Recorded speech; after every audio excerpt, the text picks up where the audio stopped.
ADN de líder. Hola, ¿qué tal? Sean bienvenidos a un episodio más de ADN del Líder, su podcast de negocios, emprendimiento y desarrollo personal favorito. Antes de empezar, me gustaría darles las gracias. Estamos arrancando esta nueva temporada y vaya, qué emoción me da, qué emoción de invitada, con quien estamos compartiendo el micrófono. Todo esto, nueva temporada, nuevos proyectos, nuevas personas. Entonces síganse al pendiente porque se viene todavía aún más. Y para arrancar con esto, me gustaría presentar, por parte del equipo de ADN, nos acompaña mi compañera Vale. Vale, ¿cómo estás? Hola, mucho gusto. Estoy muy emocionada de esta nueva temporada y todos los invitados que vamos a tener y lista para empezar este episodio. Con todo, pues buenísimo. Y para presentar a nuestra súper invitada del día de hoy, la maestra Claudia del Pilar Ortega González. ¿Cómo está, maestra? Hola, Claudia. muy bien. Feliz de estar con ustedes, Fer y Vale. Gracias por la invitación, un honor. No, muchísimas gracias por venir. Por lo general, nos gusta leer la semblanza de la persona a la que vamos a tener. Entonces, pues sin más preámbulo. Claudia del Pilar Ortega González es una destacada gestora cultural y académica, maestra en estudios de arte por la Universidad Iberoamericana. Actualmente está terminando su doctorado en comunicación de la Anáhuac. Con más de 36 años de trayectoria, ha liderado áreas estratégicas en instituciones de alto prestigio del país. Fue directiva en el INVAL, que es el Instituto Nacional de Bellas Artes, trabajó en la SEP a nivel federal y fue pieza clave en el MUAC, el Museo Universitario de Arte Contemporáneo de la UNAM. Actualmente se desempeña como coordinadora general del Instituto de Liderazgo en Museos y docente de la Facultad de Comunicación de la Universidad de Anáhuac. Su labor combina la formación de nuevos talentos con la investigación científica, habiendo publicado recientemente revistas especializadas y libros sobre gestión cultural y de liderazgo femeninos en el siglo XXI, consolidándose como un referente en el profesionalismo del sector creativo en México. Muchas gracias. Bienvenida. No, muchísimas gracias. Gracias por la bienvenida. Oye, bueno, muchas veces pensamos que para arrancar, que el arte y los negocios son caminos completamente diferentes, pero tú has estado al frente de diferentes instituciones que mueven presupuestos en esta parte cultural y operan recintos masivos y gestionan el capital cultural y humano. ¿Cómo es que, o sea, más bien, por qué crees que gestionar esta institución o una institución cultural requiere pues tanta capacidad o visión estratégica para dirigir una empresa de este tipo? Bueno, es indispensable la visión estratégica. También hay que comprender que el sector cultura es muy amplio, que no es lo mismo, por ejemplo, dirigir o coordinar un área dentro del Instituto Nacional de Bellas Artes que el presupuesto que puede llegar a tener la Secretaría de Educación Pública o el que puede llegar a tener un museo solito en específico. O sea, sí son como lugares distintos, con realidades distintas, aunque compartan algunas similitudes. La visión estratégica es fundamental. O sea, no hay manera que para que tú logres tus objetivos no tengas una planeación. Ese es un mito justo que la creatividad es suficiente y hay que tener también mucha capacidad de que tus equipos vayan también comprometiéndose con ese objetivo en común, porque solo o sola no vamos a llegar a ningún lado. Se necesita necesariamente el trabajo de todas las personas que lo conforman. Entonces es indispensable. Sí, formar un buen equipo, ¿no? Para que puedan caminar juntos, construirlo juntos. Y como alguien que ya se especializó y que ya estuvo con esta trayectoria tan amplia, ¿cómo te aseguras que ese grupo, ese equipo, vaya siguiendo como el mismo camino? Como, o sea, en un tema, en este caso, es relativamente diverso y demás, ¿cómo se aseguran que solo vayan sobre el mismo camino, o que tengan la misma mentalidad, o que vayan sobre lo mismo? Es muy buena pregunta porque los equipos por lo general ya están hechos o ya llevan un tiempo trabajando juntos. Entonces, cuando tú llegas, o es lo que a mí me ha pasado en mi experiencia, es que llegas a liderar un equipo que para ti es nuevo, pero el equipo ya lleva trabajando mucho tiempo, ¿no? Pero también identificas pues que hay áreas de oportunidad. Hay gente que tiene burnout, hay gente que no tiene tanto compromiso, hay gente que pues está ahí, pero en realidad fue por un apoyo de un tercero, pero que no tiene realmente un conocimiento del tema.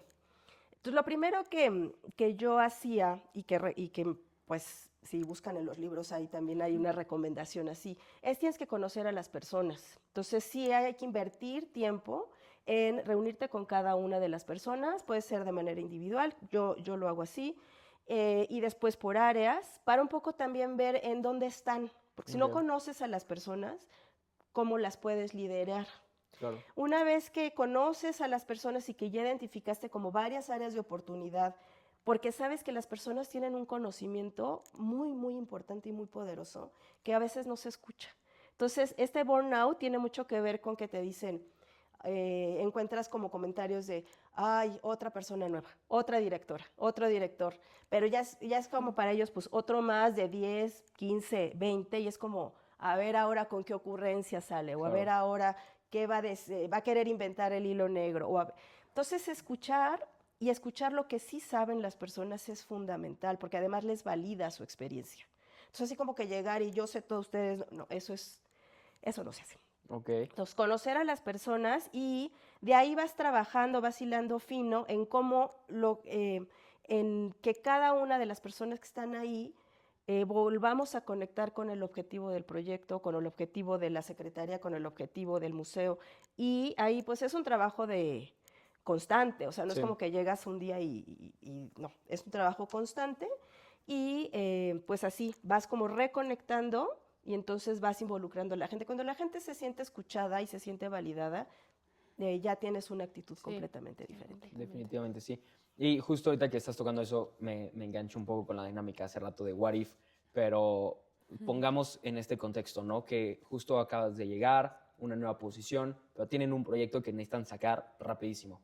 Nos explicabas la importancia de conocer y darte a conocer con el equipo, ver cómo se manejan, ver cómo guiarlo, pero si van con ese rush, ese tema de que ya necesitas salir, ¿cómo lo harías? ¿O se descarta o se pasa para después? O... No, si es un proyecto que ya está en camino y que tiene que salir, porque pues casi siempre tienen que salir. Los proyectos no es como que la gente que está ahí trabajando en el equipo, si a ti te ponen como cabeza o como líder, es porque alguien más ya estableció que ese proyecto se tiene que hacer. Te subes al proyecto y tú más bien te adaptas al proyecto. Ok. Y esa también es una oportunidad para conocer a las personas. O sea, por ejemplo, yo lo usaría como una estrategia. Ok. O sea, me subo al proyecto, ya me tocó en medio o a 3/4 o ya casi por terminar. Me involucro, leo, hablo con las personas, me subo al proyecto, lo terminamos de sacar. Y eso me puede servir también como punto de partida para decir, oigan, yo observé esto, ustedes cómo lo ven, qué podemos hacer diferente. Ok. Entonces, no, subirte, porque llegar y truncar procesos nunca es bueno. Las personas invirtieron un montón de tiempo, Ok. por ejemplo. O sea, sería más que nada adaptarnos a lo que ya tienen para sobre eso avanzar sobre la marcha y ya después poder dar como una retroalimentación o demás, porque también tiene su lado positivo, ¿no? Sí, Que sí. llegas después y es como, bueno, a ver, yo como un externo, yo como alguien que no trabajó la mayoría, noté esto, a lo mejor pudimos haber cambiado esto, pero no partir el proyecto, sino más bien sumarte Exacto. y aportar algo Sí, en el proceso, totalmente. ¿no? Y allí tú también vas aprendiendo. Vas Ok. aprendiendo cómo trabajan, cómo priorizan los tiempos, o sea, observas. Me gusta. Y entonces Ok. sí, así es una manera mucho más positiva y pues y enriquecedora de trabajar, ¿no? Validando y conociendo, date la oportunidad tú de conocer cómo están las cosas al lugar a donde tú llegas como una persona nueva. Ok, ¿Y buenísimo. cómo haces, haces este cambio cuando, o sea, llegas a este proyecto y observas cómo las personas están trabajando y a lo mejor no están dando los resultados que estás esperando o que por eso te asignaron ese proyecto, pero sin a lo mejor a sentir mal a las personas, o sea, como este sentido humano, ¿cómo lo manejas para que igual se sientan como empoderadas, pero sí de que, oye, pero necesitamos cambiar estas cosas para que funcione el proyecto? Sí, pues tienes que ser muy honesto, muy honesta. Entonces, por ejemplo, si fuera el caso, ya estuviera por salir un proyecto, pero yo observo que algo por mi experiencia previa y por el encargo que me dieron no va a funcionar o está siendo mal enfocado, necesariamente lo hablo y lo modificaría. Pero yo sí pienso que a través del diálogo podría yo lograr eso. O sea, el del diálogo decir, oye, no, tu trabajo está muy bien, pero el enfoque que se está esperando de nosotros es este, entonces en este caso sí voy a tomar la decisión porque nos va a beneficiar a todas y a todos. A ver, digo, no es tan fácil como decirlo así, porque la gente tiene las personas tienen, pues traen muchos temas, pero cuando hay que hacerlo, también hay que hacerlo, porque es un poco decir, vamos a mejorar juntos, juntas, y sí tenemos que alcanzar este objetivo, y si yo permito que esto no cuaje bien, no va, o sea, el esfuerzo va a ser también en vano. Entonces, pues ahí ni modo, hablar, dialogar, construir consensos.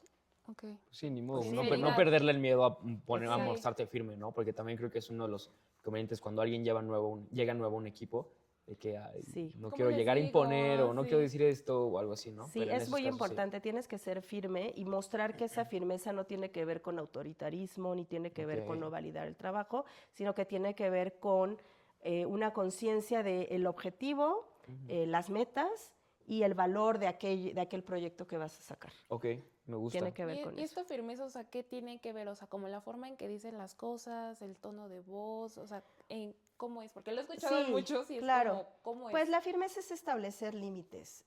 No tienes que alzar la voz, para nada.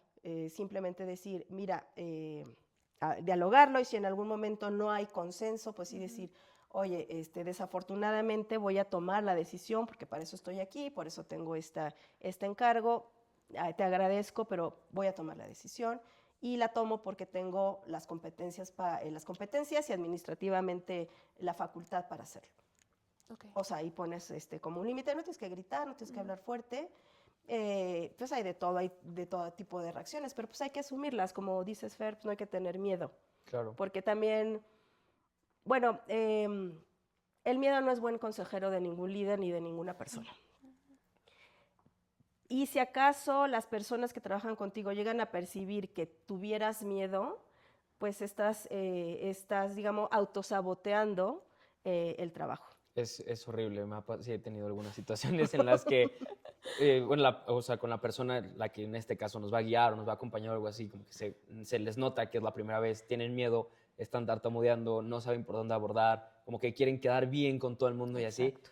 Y sí se nota que es como algo que podría cambiar para bien, ¿me explico? Sí, claro, claro, porque al final ninguna persona tenemos la verdad y con base en la experiencia y los objetivos de X proyecto, tú puedes tomar ciertas decisiones, Claro. pero al final son decisiones y pues salió por el lado derecho, pero pudo haber salido por el lado izquierdo o por atrás, en fin, y vas aprendiendo de eso, pero tienes que tener una postura, Ok, y eso también te da consistencia, te da congruencia. ok. Porque si haces lo que todo mundo quiere, entonces tampoco vas a llegar al objetivo. Eso es lo que no hay que perder de vista. ¿Cuál es la misión? ¿Cuál es la visión? ¿Cuál es el objetivo? ¿Cuáles son las metas? ¿Cuánto dinero tenemos? ¿Cuánto tiempo tenemos? ¿Por qué beneficios va a tener ese proyecto? O sea, son como un montón de factores, pero bueno, sí, hay que ser como muy congruentes. Ok, me gusta. Y pegándonos un poco más a tu trayectoria, historia y así, has pasado por la SEP, el IMBA y el MUAC, ¿no? ¿Cuál ha sido el reto más grande al administrar la cultura en México desde el sector público? Mira, en la Secretaría de Educación Pública yo trabajé en la Subsecretaría de Educación Básica.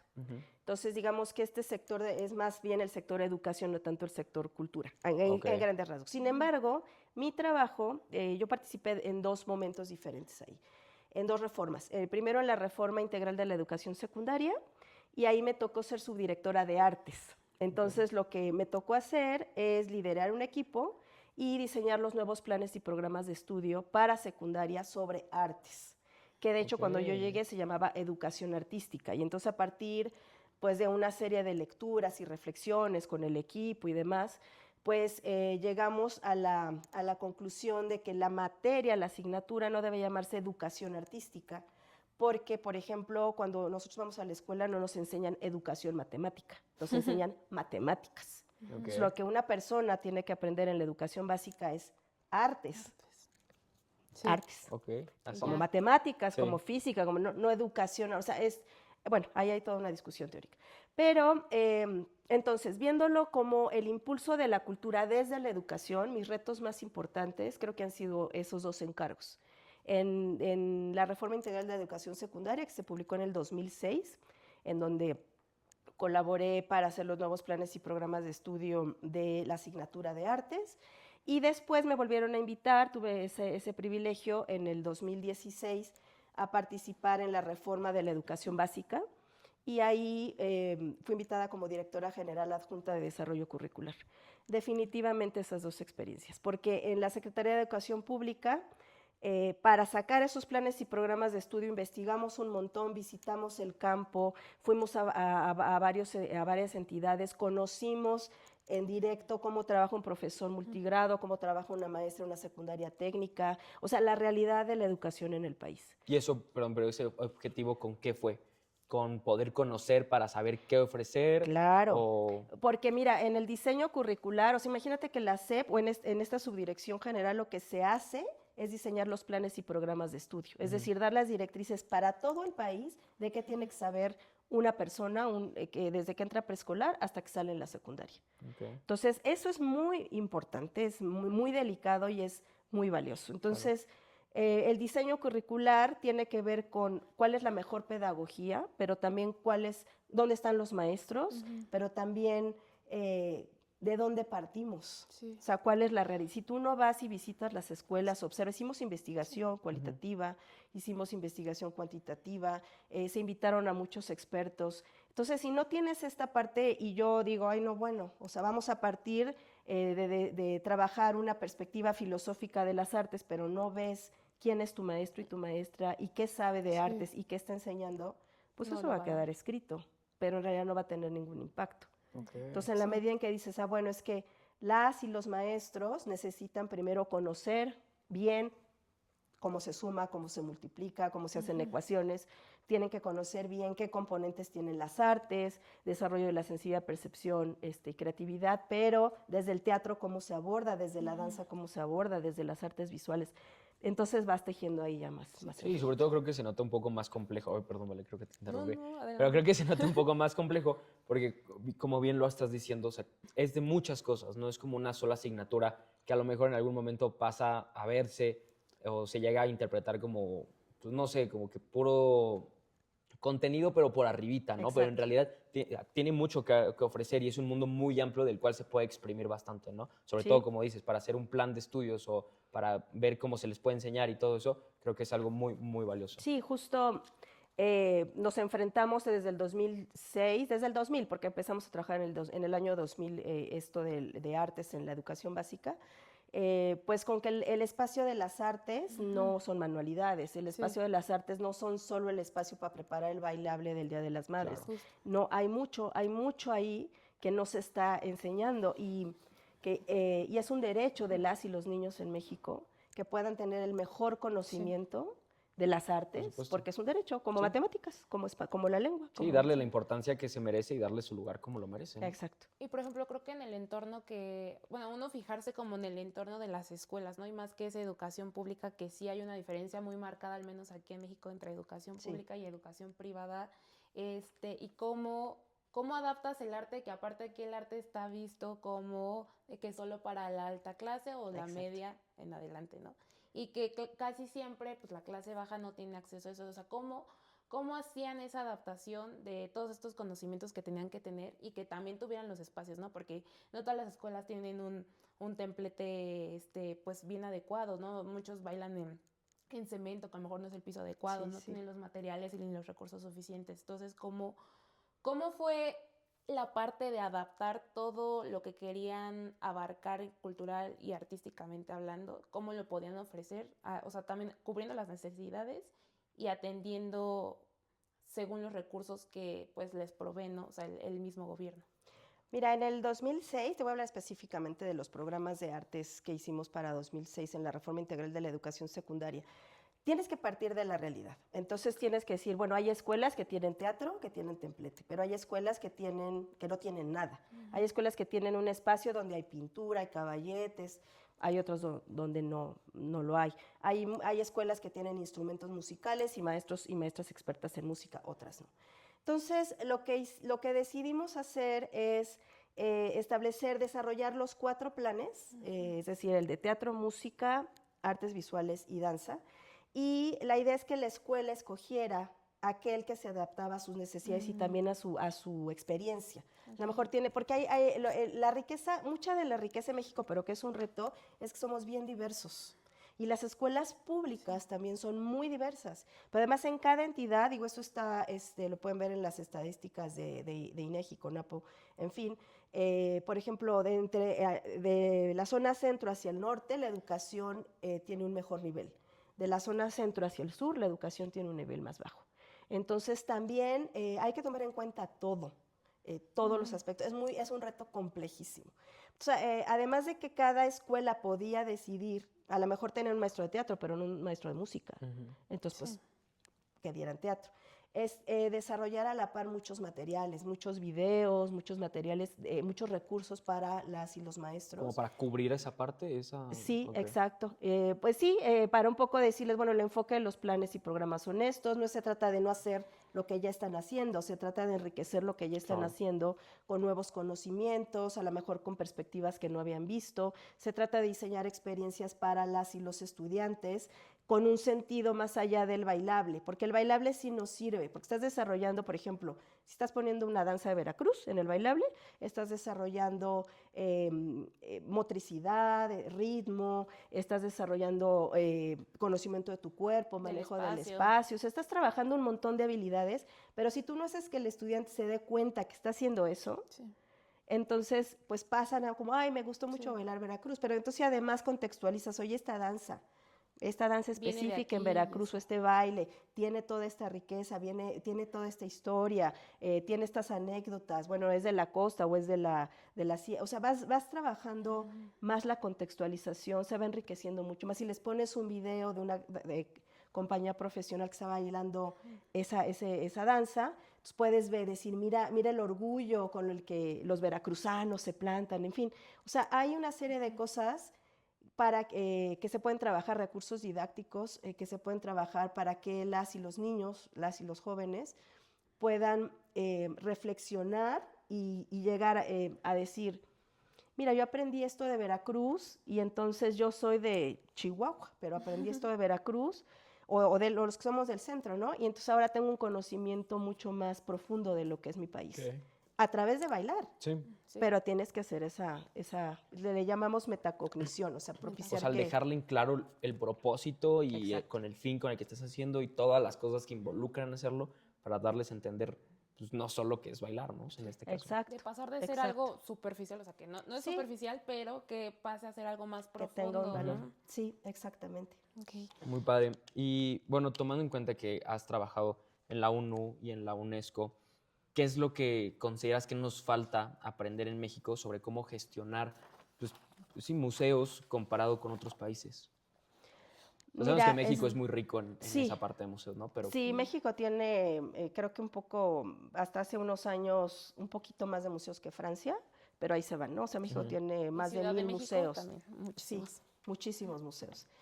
Entonces, y hay de muchos tipos. O sea, en México tenemos museos públicos que dependen del Instituto Nacional de Antropología e Historia, Teotihuacán, todos los museos de sitio, el Museo Nacional de Antropología, el Museo de Castillo de Chapultepec, todos esos pertenecen al INA. Tenemos los museos públicos del IMBA, el MUNAL, el Tamayo, el Museo Arte Moderno, tenemos museos universitarios como el MUAC, tenemos museos privados como el Sumaya, o sea, tenemos una gran cantidad y variedad de museos, el Museo del Ajolote, el Museo del Perfume, ¿no? Tenemos una cantidad enorme. ¿Qué países a mí me gustan mucho como referentes? Me gusta mucho en Europa los museos de Reino Unido y me gustan mucho los museos de España. Y a nivel de Latinoamérica me gusta mucho cómo trabajan los museos en Argentina, en Colombia, y bueno, hay algunos otros. Pero a ver qué podemos aprender. Tenemos que lograr que la gestión interna de cada museo, los equipos, trabajemos en conjunto para lograr una meta. O sea, lo que yo siento a veces es que dentro de un museo, los que trabajan en la área educativa del museo como que van por un lado y les interesa nada más una cosa, pero los que trabajan en curaduría no se comunican y entonces van por otro lado, pero entonces el que hace la comunicación, pero entonces quien monta la exposición y parece entonces que están como logrando objetivos diferentes. No están todos, no están todos como en el mismo cuadro, ¿no? Por así decirlo. Entonces, por ejemplo, en Reino Unido o en España, el Museo Nacional Thyssen-Bornemisza, por ejemplo, no solo trabajan con objetivos concretos por año o por ciclo de 3 años, sino que además se suman a iniciativas como la Agenda 2030, los Objetivos de Desarrollo Sostenible. No escogen todos, escogen algunos para trabajar durante 3 años y evalúan. Y evalúan. Hay métricas, ¿no? Hay métricas, evalúan, dicen, es que identificamos que hace falta capacitar a nuestro personal para el manejo de la diversidad, para el manejo de la discapacidad, para el manejo de las nuevas tendencias feministas. Entonces vamos a capacitarlos. Nuestro museo es privado, pero vamos a establecer un día en que es absolutamente gratuito para todos. Entonces ese día la gente puede venir y no paga. Entonces van siendo consistentes, se van estableciendo metas como a corto, mediano y largo plazo y se evalúan y se reportan. Sobre todo creo que eso ayuda a que sea como haya más dinamismo, ¿no? Creo que sea más dinámico. Es la mejora Claro. continua, ¿no? Sí, porque además identificas cuál es tu área de oportunidad. Por ejemplo, hay museos que incluso dicen, a ver, sí le voy a entrar a la sustentabilidad, pero no más como un discurso. Sí. A ver, ¿cuántos materiales que usamos para montar esta exposición los podemos reciclar? Porque se usa mucha madera, se usa mucha Ok. pintura, ¿no? Entonces, ¿cuántos Interesante. podemos reciclar? La luz, ¿cómo podemos hacer un ahorro de luz? ¿Qué está pasando con el agua? Entonces sí se establecen metas específicas y luego las observan, las reportan y las evalúan y dan cuenta a la sociedad. Por ejemplo, el Thyssen tiene reportes que tú puedes consultar en internet. Cualquier persona puede acceder. Entonces puedes ver cómo fueron avanzando sus porcentajes, cuántas mujeres y cuántos hombres los visitaron, cuántas exposiciones, cuántas actividades dirigidas a niños, a mujeres, en fin, cuántas mujeres tienes en la plantilla. Entonces, creo que eso, básicamente, tener un compromiso con la misión y la visión del museo, más que sentir que es una oportunidad como para los egos. Ok. No sé si en otras áreas empresariales el ego es como tan importante, pero en las áreas artísticas y culturales sí, no necesariamente es malo, pero es algo con lo que hay que trabajar Ok. fuerte para que la gente sienta que el protagonismo no solo está en que salgas en la foto y que te entrevisten y que Sí. sales en todos los spots de la televisión diciendo, claro, la directora no sé qué está hablando de la exposición, pero luego te ponen pancartas, Sí. la gente del sindicato porque no está contenta. O sea, hay cosas que son inevitables, pero mientras se trabaje con consistencia y con una visión clara, es como... Y con coherencia, ¿no? Porque hay muchos músicos que dicen, vamos a entrar en la sustentabilidad, pero no sabemos cómo lo hicieron. Sí. O vamos a O nomás ponen trabajar... los botes de orgánico, inorgánico y ya. Exacto, ya con eso, Sí. ¿no? O, bueno, se han hecho críticas a algunos museos. Por ejemplo, el Museo de la Memoria y Tolerancia, que es un museo muy lindo en México. Mucha gente visita. Pues también ha tenido sus temas, porque en algún momento no dejaron pasar a alguna persona ¿De qué con... raza? exacto. Y bueno, pues se genera un poco, a ver si están diciendo y polémica. están promoviendo Órale. la aceptación y la tolerancia, pues qué pasó aquí. En fin, digo, no solo en varios museos llega a suceder. En el Museo de Arte Moderno hace unos años, una mujer estaba amamantando a su hijo y una custodio, no sé de qué género era, le dijo, no puede usted amamantar a su hijo, se tiene que salir. Y en realidad eso hizo todo un movimiento en donde entonces el museo lo que hizo fue retomar esa experiencia para decir, vamos a capacitar a nuestro personal y bienvenidas todas las mujeres que quieran amamantar a sus bebés en el Museo de Arte Moderno. Y entonces cambiaron la narrativa, y eso está muy bien, Sí. porque entonces reconoces, que no hay que tenerle miedo a reconocer, reconoces, entiendes qué está pasando a nivel sociedad y entonces le das la vuelta. Ok. Entonces, ¿qué habilidades blandas crees que son las que le hacen falta actualmente a los líderes en el sector cultural? Mira, yo creo que en general nos hace falta mucho perderle el miedo a las crisis y a los problemas. Y entonces en ese sentido trabajar con resolución de problemas, resolución de conflictos, comunicación asertiva, manejo y gestión de crisis son muy importantes. Escucha activa, diálogo y construcción de consensos, yo creo que son como las más importantes. Sí, sí. Y justo ahorita que mencionabas todo esto del tema de los museos y cuando pasó y así, un ejemplo, cuando pasaban todos estos, las personas que están a la cabeza pues de este grupo como de museos o de gestionarlo o llevarlo a cabo, ¿cómo pueden lidiarlo? O sea, de una manera, porque, a ver, creo que, ¿cómo lo planteo? Cuando hay este tipo de problemas, van a ir a atacar luego, ¿no? Al museo y al museo en general. Pero hay muchos casos, incluso, no solo en México, sino también en otras partes, que el tema no es con el museo, sino con el personal, que de cierta manera creo que lo incluyen, ¿no? En el Sí, museo. claro. Pero ¿cómo se lidia con esto? O sea, ¿basta con salir a dar la cara al museo como uno solo o aclarar que no es cosa del museo, sino cosa pues, de un personal que cometió una falta de respeto, que no estuvo capacitado o por su persona, Bueno, no sé. ahí fíjate que es bien importante tener claro que siempre hay una parte arriba de ti. Entonces, por ejemplo, en el Museo de Arte Moderno, ahorita les voy a poner un ejemplo, el Museo Tamayo, ambos museos pertenecen al Instituto Nacional de Bellas Artes. Ujú. Y el Instituto Nacional de Bellas Artes, que es el INBA, pertenece a su vez a la Secretaría de Cultura. Entonces, la comunicación institucional viene pues desde la Secretaría de Cultura, que digamos aprueba el tipo de enfoque y el tipo de comunicación y el tipo de prácticas, y es teoría, porque a veces Sí, sí, no, sí. no es así, tan así, pero bueno, entonces llega al INBA y el INBA conoce cuáles son las políticas de comunicación y de enfoque en los museos y bueno, las las pasa. implementa. Ajá. No es así porque la realidad es mucho más compleja, pero digamos Y en dinámica, teoría ¿no? debería ser así. Ujú. Entonces, ante crisis, fíjate qué interesante que esto que les platico el Museo de Arte Moderno, claro, salió en redes sociales, hubo muchas críticas, pero ahí se gestionó de una manera positiva. No hubo tema con decir, pues una disculpa, vamos a capacitar a nuestro personal, no hubo un tema. Independientemente de que siempre puede haber molestia entre las personas sindicalizadas por una u otra razón, pero bueno, se manejó bien.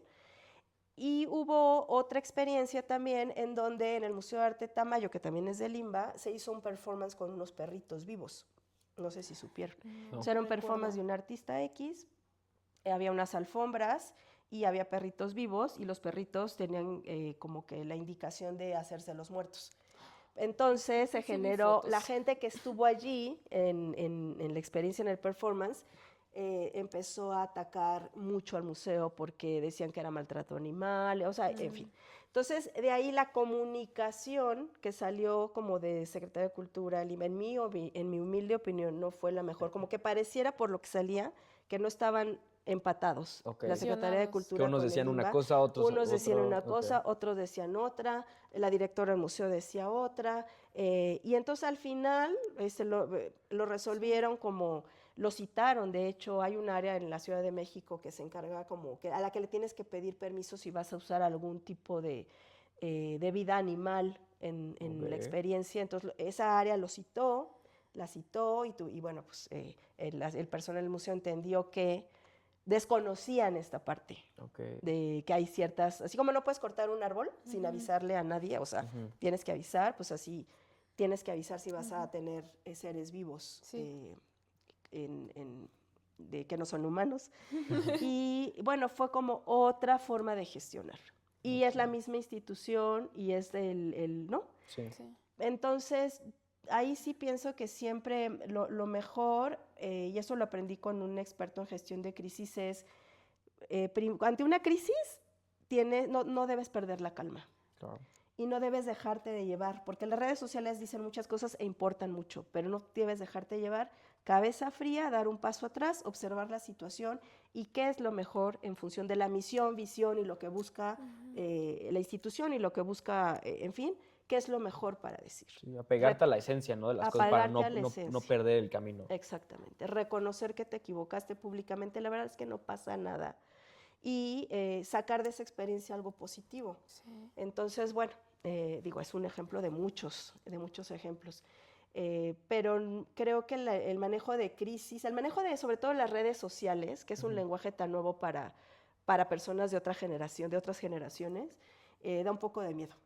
Ok. ¿No? Así como, ¿y Sí. cómo manejo? O sea, están diciendo, bueno, pues sí, pero están diciendo y O bien diciendo, o no. pues a veces hay que dejar de escuchar, a veces hay que escuchar, Actuar. contrátate a un experto en comunicación, Claro. un experto en... Exacto, y Yo puro escucha, ¿no? entretenimiento. Y escucha, porque no es fácil, no A es mí fácil. ahorita me generó, bueno, una duda cuando mencionaste lo de los perros del museo, de esta situación. ¿Qué tan difícil es que estar en una institución cultural y artística que estás trabajando siempre con los creativos y los artistas y que ellos van a priorizar pues su arte, ¿no? O sea, lo que comunican con ese arte que normalmente no lo ven como algo que les genere un dinero, ¿no? O sea, desde que es para donarse hacia la sociedad. Y cómo medías de que, oye, este proyecto, o sea, está interesantísimo, o sea, de que sí nos aporta a la sociedad, nos aporta culturalmente, pero ya nos sobrepasa a nosotros como museo, o ya no está dentro de la línea de que como cultura o como organismo nosotros manejamos. Mira, yo creo que la mejor manera, y eso también se lo aprendí a una de las personas que más admiro en el medio, que es la maestra Graciela de la Torre, lo mejor es que las decisiones sean consensuadas, o sea, que invites a un grupo, a un grupo de expertos que te puedan ayudar a tomar ese tipo de decisiones y que ese grupo, no solo tú, sino con otro grupo de personas puedan mirar, a ver, esta exposición se está saliendo de este límite, ¿por qué? Bueno, lo queremos transgredir, sí, ¿por qué? No, ¿por qué? Y si decidimos que sí, ¿qué podría pasar? Y prever los escenarios. Siempre en función de la naturaleza, ¿no? De la misión del museo. Por ejemplo, podría ser la libertad de expresión. Pero la libertad de expresión, pues en una sociedad tan diversa como la nuestra, se topa muchas veces con pues, que hieres o lastimas susceptibilidades diversas, porque pues para mí algo que puede ser no agresivo o hasta divertido, para otra persona puede ser una absoluta falta de respeto. Tienes que medirlo. Entonces, en mi opinión, lo mejor siempre, y bueno, basada en esta experiencia con la maestra Graciela de la Torre, es que se analice en equipo, con otros líderes, con otras personas que pueden ver, porque tú solo, no, o sea, hay que construir, el liderazgo es trabajar con los demás, escuchar a los demás y dejar que también aporten. Claro. Y eventualmente prever si el escenario el escenario salió como lo previmos, uno de los escenarios va a salir muy mal, asumir todas y todos la responsabilidad y pues darle para adelante. O sea, ya tener previsto un comunicado, explicar las razones artísticas o políticas, de política cultural, por las que se decidió y bueno, pues ya ahí vamos viendo, pero es mucho más sencillo cuando trabajas en equipo y asumes en equipo con distintas visiones expertas, que cuando se genera un tú a tú con curador, curadora, director, sí, no, o sea, eso así, pues va a salir mal. Porque al final, si algo sale mal, nadie se hace responsable, no porque tú no te fijaste, no, es que tú tienes que haber previsto que ahora estamos culpa, en una sensibilidad, exacto. Y en equipo como que sostienes la carga, ¿no? Claro. Entre todos. Y además darte este espacio de analizar, ¿por qué pudiera llegar a transgredir esto? ¿Por qué? Sí. Entonces, o por qué no, o sea, ¿a qué nos estamos enfrentando?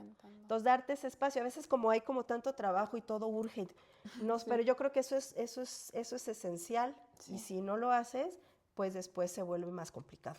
¿Y cómo bueno, rapidísimo, o sea, ya sé que hablamos como de esta parte de asertividad, pero cuando se lo comunicas al artista de que, o sea, oye, tu trabajo esta vez no le vamos a dar el sí. O sea, sé que puede ser súper doloroso, como en cualquier, a lo mejor, otro ámbito, incluso corporativo, pero ¿cómo le dices a alguien que a lo mejor tiene un sentido tan, más bien, o sea, son muy sensibles o susceptibles a la crítica? Sí. Bueno, hay procesos, ¿no? O sea, ya están establecidos como procesos cuando invitas a un artista y primero es como la exploración, la invitación. Entonces, en mi opinión, no formalizar y no generarle una expectativa al artista antes de que tú no evaluaste una serie de cosas. Eso es mucho más sencillo. A que ya vas como encaminado, el artista o la artista tienen una expectativa incluso económica y entonces ya llegas a un punto y entonces dices que no. Hay que hacer como estos procesos previos de ir pasando ante estos comités de personas expertas mucho antes ¿De ofrecérselo? Exacto. Okay. Sí, porque no es fácil, o sea, pero igual con alguien que hace un libro, con alguien que redacta, o sea, los artistas sí, pero también como en otros ámbitos, alguien que te hace una campaña. Entonces lo dejas trabajar a la empresa, dejas que hagan la campaña, que haga la campaña de comunicación, de marketing, que la haga, y al final le dices, no, bueno, por lo menos le tienes que pagar, pero porque le generaste una expectativa. Sí. Entonces acá es igual, es establecer como esos pasos previos y antes de decir ya sí, aún diciendo sí y que le dices sí, te voy a pagar tanto y vas a exponer tanto, puede haber algo. Claro. Sí. Pero eso puede también salir se lo algo, tienes ¿no? Con que el hacer artista saber. También y demás, entonces. Ajá, entonces, pero eso yo creo que mientras lo digas con claridad, por escrito, es mejor, siempre es mejor por escrito, puede incluso llegar, entonces ya llega un punto en donde, bueno, a lo mejor no se expuso, pero pues sí se le pagó, porque ya llegamos tan lejos que, bueno, pues se le pagó, pero pues no se expuso. Entonces creo que hay que hacer esos procesos previos de exploración, de conciliación, de que un grupo de expertos, un comité tome las decisiones y ya de ahí, antes de generar una expectativa, que luego es bien complicado. Sí, decir ya que no. Sí. Y metiéndonos más como en esta parte del impacto en el liderazgo cultural y así, hay muchos jóvenes, muchas personas que consideran que aprenden más, por ejemplo, en una visita al museo, en una salida, que en una clase teórica. O sea, como persona que has estado en estos dos mundos por ahorita, ¿cómo se diseña una experiencia cultural para que realmente nos deje una enseñanza de vida? Es que justo en tu pregunta estás poniendo un poco la respuesta, que es que lo que hacemos o lo que procuramos hacer en los museos es diseñar una experiencia. Entonces, cuando tú vives una experiencia es diferente a cuando, bueno, una experiencia que involucra tus sentidos, tu corporeidad, tus conocimientos previos, te desafía, te asombra, vas a aprender más que si estás viviendo una experiencia sentado en un aula escuchando a una sola persona hablar. No sé si eso te refieres por una clase teórica, ¿no? Pero es como la idea como tradicional de un docente sentado o parado, hablando, dando una exposición en una clase de 1 hora y media y todo el mundo callado. Bueno, es que ahí la experiencia que te está ofreciendo es solo que escuches. Y en los museos tratamos de que la experiencia que le brindamos a las personas que los visitan sea una experiencia que interpele a todo su ser, a su intelectualidad, a su sensorialidad, a su capacidad de asombro. Entonces, termina uno diciendo, es que la experiencia aquí sí fue buena porque aprendí y acá en la clase no. Las dos son experiencias, pero es que una idealmente está diseñada para que, a ver, ¿con qué conocimiento llegas a ver una obra de arte contemporáneo o una obra de Frida Kahlo o un mural prehispánico? ¿Con qué conocimiento? Y entonces en el museo nos toca ver, bueno, ¿qué le vamos a proponer a Fer si sabe mucho sobre los mayas? ¿Y qué le vamos a proponer a ver si no sabe nada sobre los mayas? Okay. Tienen que ser experiencias diferenciadas. Si tú sabes mucho, te tengo que interpelar de otra manera. Si tú no sabes nada, te puedo interpelar de otra manera.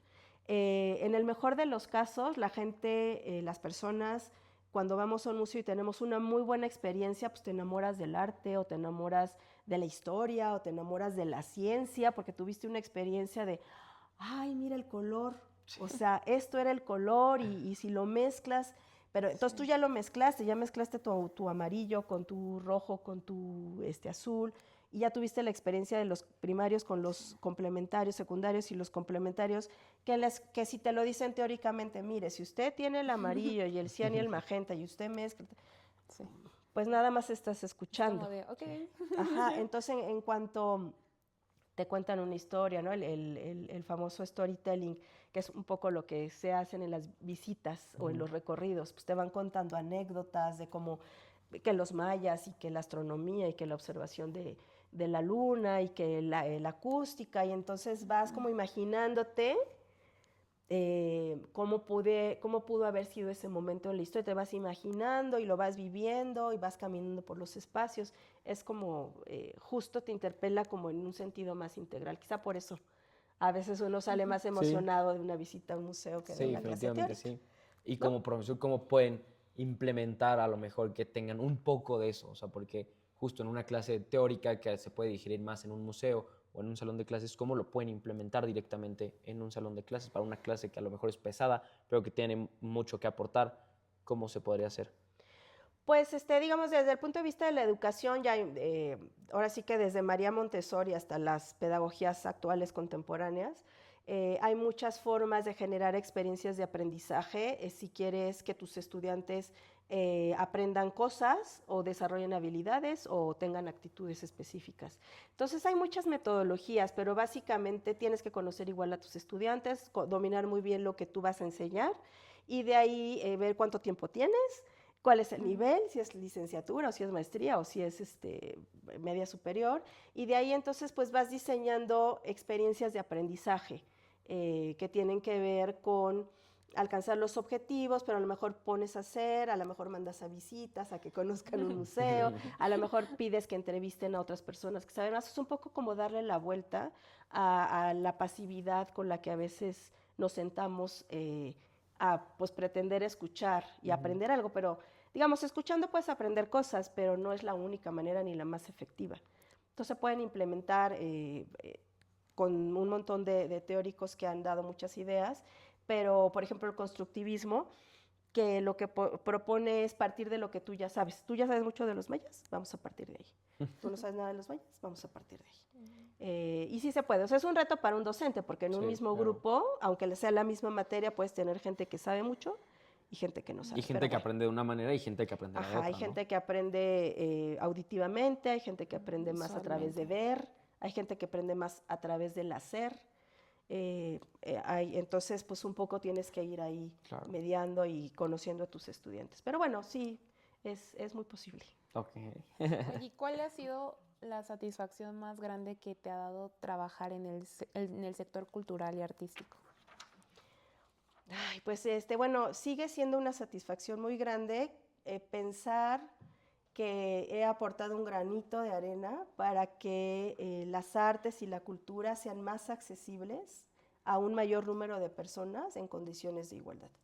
Eso es como lo que me motiva, me sigue motivando y más alegría y más satisfacciones me genera. Es decir, generar a lo mejor proyectos, programas en donde tenga yo la certeza que personas que no tenían la posibilidad de aprender algo por su medio, lo que sea, a través de la visita a un museo o de un curso en una clase de cultura o una educación artística, por ejemplo, en una escuela de iniciación artística o en una escuela profesional, pues tengan esa posibilidad de tener una experiencia de calidad con la educación y con la cultura, en condiciones de igualdad. Ay, qué bonito. O sea, la parte como de trabajar en igualdad. Y he trabajado mucho el tema de jóvenes. Mi tesis de doctorado está dirigida a jóvenes de 15 a 17 años. Y me gusta mucho porque los jóvenes, sobre todo, por ejemplo, entre 15 y 17, son muy vulnerables como grupo, ¿eh? Sí. Como grupo, porque no son ni mayores de edad, o sea, no tienen 18, no, pero tampoco son niños. Sí, están en ese interno, en ese limbo. Están en ese limbo. Entonces sí pueden tener acceso a las tecnologías, pero digo, hay gente que trabaja desde los 16 o 15, hay encuestas pero no tienen, a lo mejor ese dinero es para la casa, no es necesariamente para que se compren un celular. Sí. Entonces, es una etapa, pero también es una etapa donde estás experimentando muchos cambios, tienes mucha curiosidad. Entonces, si en ese momento tú les hablas, dialogas, los enamoras como de este medio cultural, su vida se va a enriquecer de una manera muy importante. O sea, aprenden, con el arte uno aprende a qué, o la cultura, a entender que nadie piensa igual, que la diversidad es valiosa, que la interculturalidad es padrísima, que un árbol se puede pintar de maneras diversas y se puede representar desde la prehistoria hasta un árbol de un artista contemporáneo. ¿Cuántas maneras hay de ver un árbol? De ver una perspectiva feminista. O sea, es una riqueza que te permite también entender que el cambio es permanente, que no eres único, pero que a la vez estás acompañado, porque si te conectas con una obra que habla de soledad, una película, una orquesta, dices, bueno, es que este sentimiento profundo que ahorita tengo de soledad, pues no soy la única persona, soy único, pero lo comparto, entonces, y me habla de otra forma, como no te hablan las matemáticas o como no te hablan las ciencias. Entonces, que más personas encuentren esa riqueza y accedan al arte. Y ese espacio, ¿no? En común con otras personas. Sí. Bonito. Y bueno, para darle cierre a este episodio, me gustaría terminar con una pregunta. Y es que, a ver, estamos en una universidad pues, que forma líderes de acción positiva y nos inculcan mucho ese valor, ¿no? ¿Qué competencia humana crees que es indispensable para dirigir a México, digamos, en los próximos años? Una ética y una integridad absolutas. O sea, yo creo que la ética y la integridad son hoy y van a ser en varios años algo fundamental. O sea, que la gente te identifique como alguien congruente, como alguien que lo que dice lo hace, lo que piensa lo ejecuta, que no hay como 3 o 4 capas atrás, que no te dije sí, pero como nuestros políticos, ¿no? Sí, pero Pero no, por o atrás te no. miento descaradamente en tu cara. No, entender que la parte ética y la parte de la integridad van de la mano y tener esta capacidad de dialogar con quien no piensa como yo. O sea, eso es bien importante y Sí. saber que eso enriquece y lograr consensos. Y que el mundo va a cambiar permanentemente. O sea, porque así ha sido siempre y Sí. así va a seguir siendo. El cambio permanente es la única certeza. Entonces, si quieres como quedarte instalado de forma pasiva, no va a funcionar. Un líder, una líder, debe estar consciente que hay un cambio permanente, que tienes que tener la capacidad de dialogar con quien no piensa como tú y que esta ética, esta integridad van a ser fuente de inspiración para otras personas que idealmente van a querer ser como tú.